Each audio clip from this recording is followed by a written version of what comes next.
Welcome in to another episode of the Barnes on Bama podcast. I'm your host, Owen Barnes, and we have got a lot to discuss.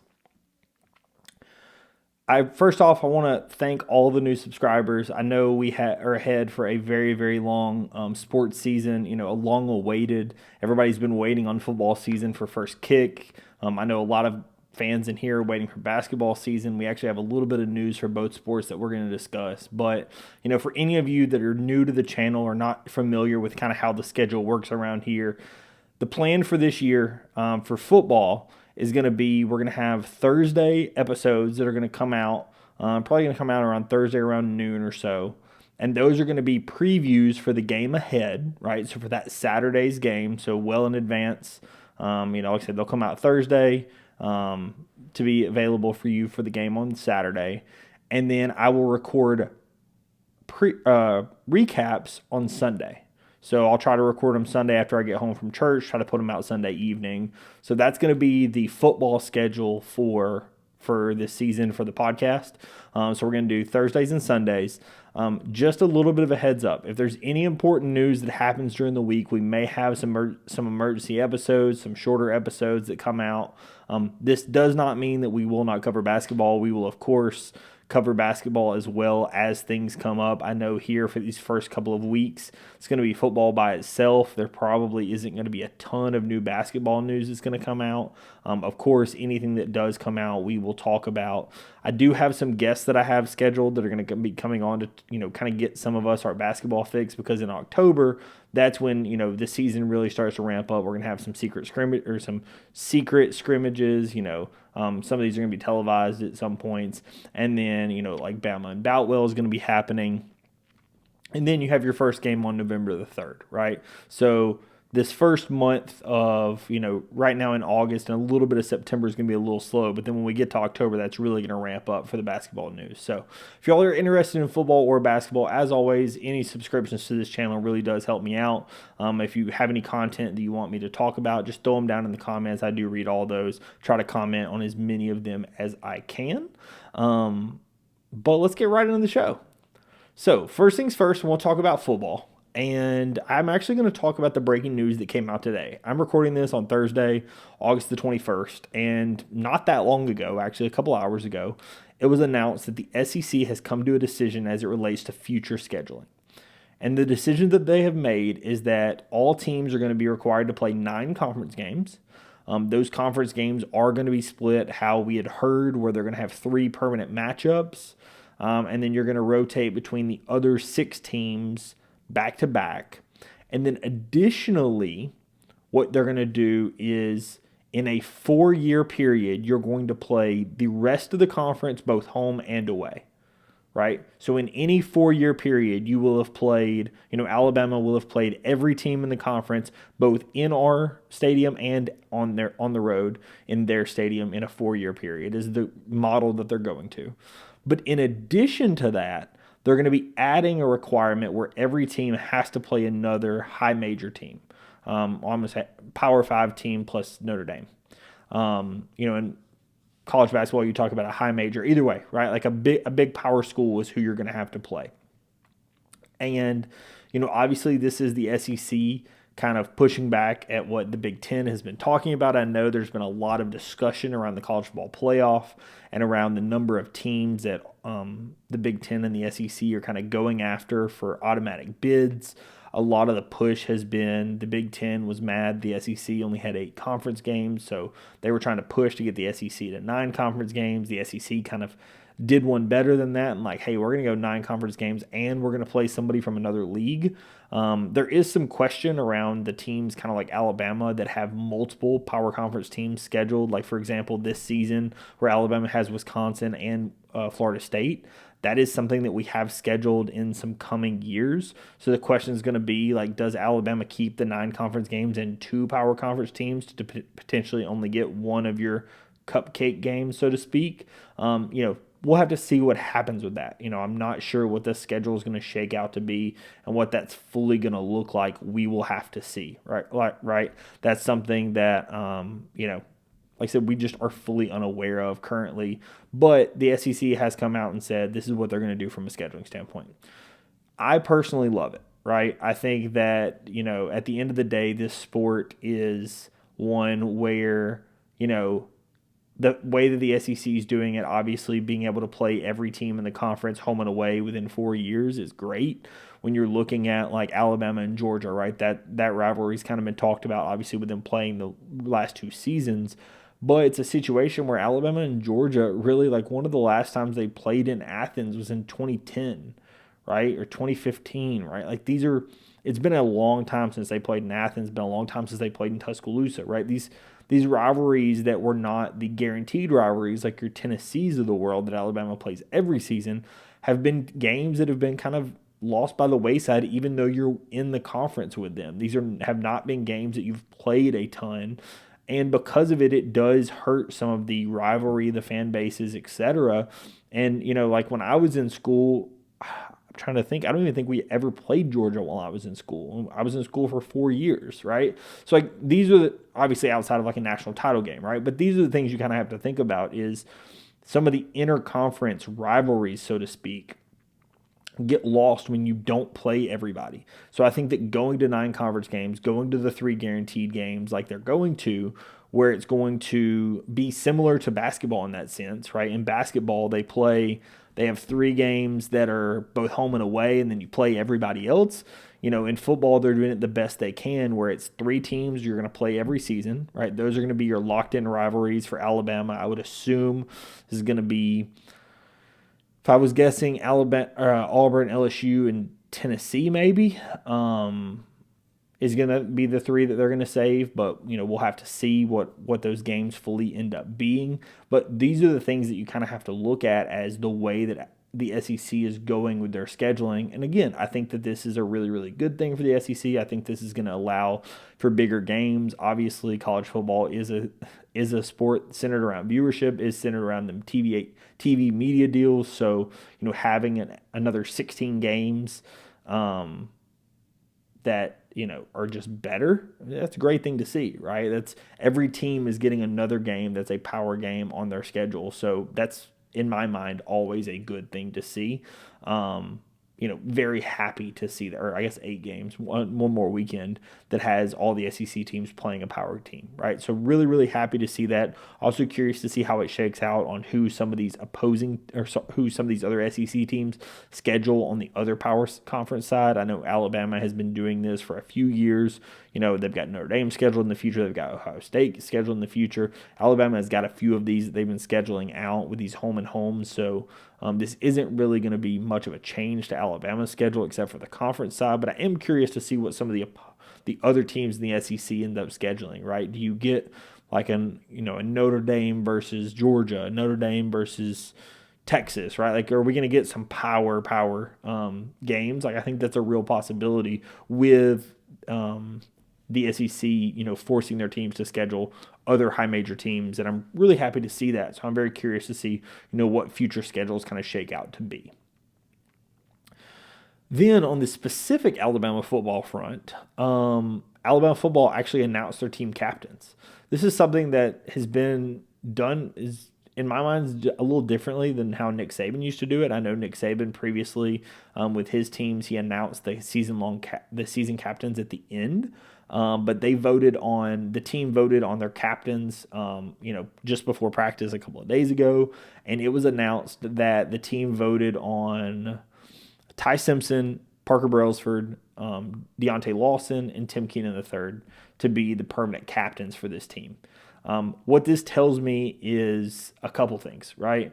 First things first, Tim Keenan, right? This is a guy that, we talked about last episode with him winning the award. I actually misspoke in that episode. That was actually his 3rd time winning the Charlie Compton Award. This is a guy that his teammates absolutely respect him from how he leads from a faith perspective, how he leads from a football perspective, right? This is a guy that has the utmost respect of his teammates.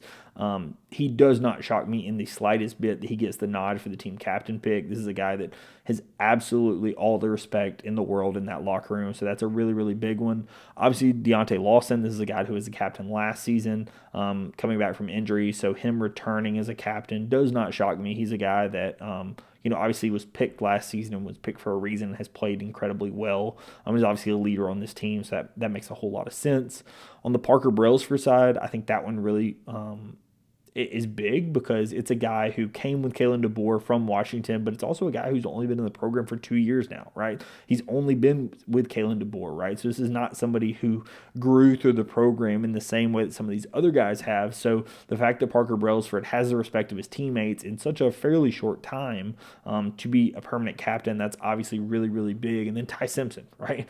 Nothing else to say other than the question around who your starting quarterback is. The team selected Ty Simpson as their permanent captain. That tells you what the players think about Ty Simpson as a player and as a person and as a captain, right? That gives me all of the, thought in the world that Ty Simpson is the guy for the job, right? Like at the end of the day, like the team is who picked Ty Simpson, right? This is not somebody that's like, oh, we think we're just going to run him out there for a series. He'll be our starting quarterback and we'll switch out or we'll do this, we'll do that. No, Ty Simpson has clearly earned his way there. He has the respect of his teammates. He has the respect of the coaching staff. He obviously has the play on the field to warrant being the starting quarterback. But then again, this putting him as the starting or being as one of the permanent captains for this season, I think that just speaks volume as to what the team thinks of him and what kind of leader that they look at him as being, right? Those are the kind of things that really jump out to me. When you have somebody that has that level of respect amongst his teammates, that's somebody that people want to go to battle for. So that one is one that really, really jumps out to me. Really excited to see that. Like I said, really think that these 4 guys are awesome for captains. Think that they're really, really good picks. But I think it really does tell you a little bit about what the team thinks of some of these guys. Some we already knew. Some, it's really good to hear, that the team has that much respect for these guys. And then finally, we actually do have one bit of basketball news. For those of you that have been following the channel and, you've heard me kind of talk about most of these games as they've been announced, but the full non-conference schedule was officially announced. And I want to go through the games, want to talk about, what my thoughts on each of the games are, give a little bit of a prediction, a little bit of where I think we need to sit at current states in the schedule, and then what, my prediction for the non-conference slate this season is. Warning, it is an absolute gauntlet. This is a Nate Oates schedule if I have ever seen one. This is probably the toughest schedule Nate has scheduled in quite some time. So I will pop it up here on the screen, but Alabama starts with North Dakota. You start with a low major team. This is pretty normal. This is a return trip from the one that Alabama almost lost last season. Thankfully, North Dakota will not have Trayson Eaglestaff. He is on to greener pastures in the high major ranks, so they will not have Trayson Eaglestaff. But Alabama plays North Dakota. This one is at home, so obviously this will be a game that Alabama is expected to win and expected to win fairly large. And then normally what Alabama would do is they would have a couple more low major teams, and then you would get into your high major schedule. That is not what Nate Oates did this season. He goes directly from North Dakota to 4 straight potential preseason top 20 teams, top 15 teams. Then you go at St. John's. I believe this one's going to be played in Madison Square Garden. And obviously playing against Rick Pitino in Madison Square Garden, a team that has been phenomenally good, an incredible defense, a Hall of Fame caliber coach, right? This is going to be a incredibly tough game, a team that was a 2 seed in the NCAA tournament last season, right? This is a very good matchup. It's going to be one of the more marquee matchups of the non-conference slate. Going to be a really tough one. I would suspect that's going to be one that you just got to circle. Then you have Purdue coming to Tuscaloosa, right? This is obviously the return trip from Alabama's loss at Purdue last season at Mackey Arena. So that's obviously going to be another big one. Matt Painter, again, Hall of Fame caliber coach, preseason top 10 team, incredible roster. Obviously, they returned Braden Smith. This is going to be a really good team. Then you have Illinois, and that one's going to be in Chicago, I believe. So that was at the United Center. Their return trip from the game that they played in Birmingham last season for the CM Newton Classic. I think that Alabama, obviously Illinois is one that brings in a lot of international players typically, so that's one that has a fairly high variance. They should be very, very good. I think Brad Underwood's a good coach. However, they are a team that's sometimes a little bit more difficult to gauge with some of the transfers and some of the people that they bring in from an international standpoint. So that is something you just kind of have to look at when you're talking about Illinois. I think they will be good, but I am curious to see what they look like. Then you have Gonzaga as your first game for the Players Era Festival. Obviously, Gonzaga, Mark Few, let's count them. That's 3 Hall of Fame coaches in the first 5 games that Alabama's going to be playing. Just an absolutely elite program, an absolutely elite team. Fully expect Gonzaga to be ready to play for that one. Mark Few's a great coach. It's going to be a tough one.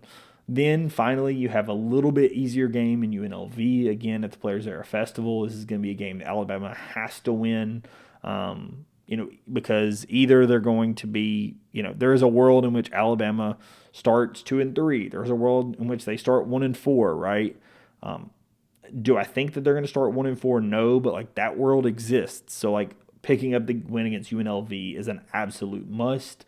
And then you have the final Players Era Festival game. Not sure who it's going to end up being, but I'm sure it will be another very good team. UNLV is actually one of the lower teams in the Players Era thing, so it's completely, whoever else we get for that final game, I'm sure will be a resume boosting team as well. Then you have the SEC ACC Challenge with Clemson coming to town. Thankfully, Ian Shefflin is not going to be playing for Clemson. I know he absolutely ate our lunch last time he played for Clemson and came into Coleman Coliseum. This is a game which Alabama will be obviously having circled as well. I think this is a game that Alabama should be able to win. I think that Alabama is going to match up very well with Clemson this season, but obviously another high major team. Then you have Austin Claunch and UTSA coming to town for one of your low majors. Obviously, return of Austin Claunch. I'm sure Nate tried to schedule him last season, but they're able to get UTSA on the schedule. This comes for a run of 3 of the next 4, including Claunch, are going to be former assistants.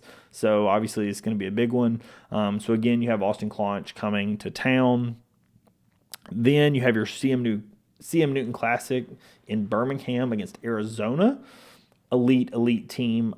I expect Arizona to be very, very good this season. I would put them right up with your St. John's, your Purdue's, your Illinois. I think Arizona will be very good this season. They have a great coach, and they've historically been a obviously very good team, and I expect this season to be no different. Then you host Brian Hodgson in South Florida. Hodgson, obviously you played him the last couple of seasons at Arkansas State, but now he moves on to South Florida. I'm sure he's going to have an incredibly good roster. He takes over after the passing of Abdul Rahim, and I think that Brian Hodgson is going to do a great job. I know that he was a great coach at Arkansas State, and I expect nothing to change at South Florida. Then you host Pitt and Kennesaw State on December the 21st. This is again going to be a game that you kind of have to win. And then to close out non-conference slate, on December the 29th, you host Yale. Kennesaw State is actually not being hosted. That's actually up in Probst Arena in Huntsville. Sorry about that one. So that one's going to be in Probst Arena in Huntsville for Kennesaw State, and then you do host Yale to finish it out, right? So on the home games there, you've got North Dakota at home, Purdue at home, Clemson at home, UTSA at home, Arizona in Birmingham, South Florida at home, Kennesaw in Huntsville, and then Yale at home, right? So you do have some pretty big home games, but you're at St. John's, in Chicago against Illinois, at your neutral site against Gonzaga and UNLV and whoever that last one ends up being. So this is not going to be an easy schedule by any stretch of the imagination. This is going to be, again, one of the top Ken Palm non-conference schedules, one of the top non-conference schedules in the entire country, as it is every season, right? This is going to prepare us for March Madness. That's why Nate schedules how he schedules. He wants to see a lot of different teams. He wants to see teams that play fast, that play slow, that are defensive, that are offensive. He wants to get the team as prepared as he can. And the way that he looks to do that is just schedule this insane run of teams, because then the team will know what it's going to take to win 5 or 6 in a row, right? So my predictions when I look at these, my thought is you have to go 3-2 through the first You need to go 4-2 through the first 6 games, right? Through North Dakota, St. John's, Purdue, Illinois, Gonzaga, UNLV. You got to win North Dakota and UNLV, and I think you need to split St. John's, Purdue, Illinois, Gonzaga, right? I think that's how you need to look at it. I think 4-2 needs to be the goal. I think that 5-1 you'd be absolutely floored with. I think 3-3 you wouldn't be upset with. 2-4 you'd have to be upset, right? 3-3 I think you're baseline. 4-2 you're happy. 5-1 you're ecstatic, right? 6-0 obviously just an absolutely ridiculous start. But I think that 4-2 realistically is kind of what you're looking at in that one. Then for the Players Era game, obviously it's going to depend on who you get, but obviously you would hope to be able to try to win that one. Then I think really to close it out, you probably look to maybe only lose one more, right? So if we look at there being 13 games,